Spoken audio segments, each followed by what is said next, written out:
اللہ رب العزت نے انسانوں کو ساری مخلوقات میں خوبصورت بنایا. جتنی اللہ نے مخلوقات بنائی ہے سب سے خوبصورت انسان.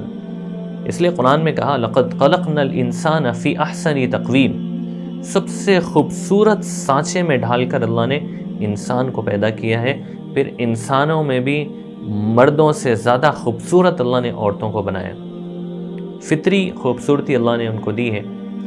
تو اب اللہ نے جو چیز جیسی بنا دی وہ فٹ ہے بالکل.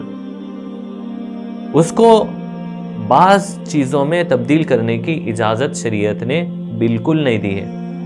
اس میں سے ایک چیز ہے آئیبروز کٹنگ کا مسئلہ. اس زمانے کے اندر بہت ساری عورتیں، بہت ساری بچیاں اپنے آئیبروز کو کٹ کرا رہی ہیں، شیپس بنا رہی ہیں، اس کے اندر اس کو تھریڈنگ کرا رہے ہیں، اور مقصد یہ ہے کہ خوبصورت دکھے. اور اللہ نے پہلے ہی ایسا بنایا ہے وہ کہ وہ خوبصورت ہے. آپ سوچ کے دیکھو، اگر آنکھ اوپر رہتے، آئیبروز نیچے رہتے تو کیسا دکھتا. اللہ نے بہت اچھا بنایا ہم کو. اس لیے جہاں شریعت نے اجازت نہیں دی ہے یہ نہیں کرنا ہے، وہاں نہیں کرنا ہے. تو شریعت نے اجازت نہیں دی کہ آئیبروز آپ تھریڈ کرائیں یا پھر کٹ کرائیں، اس کو شیپس بنائیں. یا یہ بعض لوگوں کے آئیبروز سے ملے ہوئے ہوتے، درمیان میں بھی بال ہوئے، تو وہ بال نکال رہے ہیں بہت ساری عورتیں. تو یہ بھی اس کی اجازت شریعت نے نہیں دی ہے. اس لیے آپ جیسے ہیں ویسے ہی بہت خوبصورت ہیں. یہ سوچ کر جہاں شریعت نے اجازت دی ہے جو چیزیں استعمال کرنے کی، اس کو استعمال کر سکتے ہیں. جیسے شریعت نے اجازت دی آپ مسکارا لگا سکتے ہیں، جیسے جو ہے آپ یعنی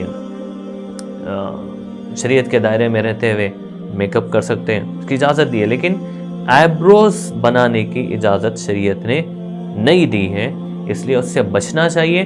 اگر ہماری کوئی مطلب آپ کی کوئی سہیلی، کوئی جو ہے آپ کی پڑوسن، آپ کے خاندان کی کوئی عورت اگر ایسا کرا رہی ہے، محبت سے ان کو سمجھائیں کہ بھائی دیکھو اللہ ناراض ہو جائے گا، ایسا مت کرو.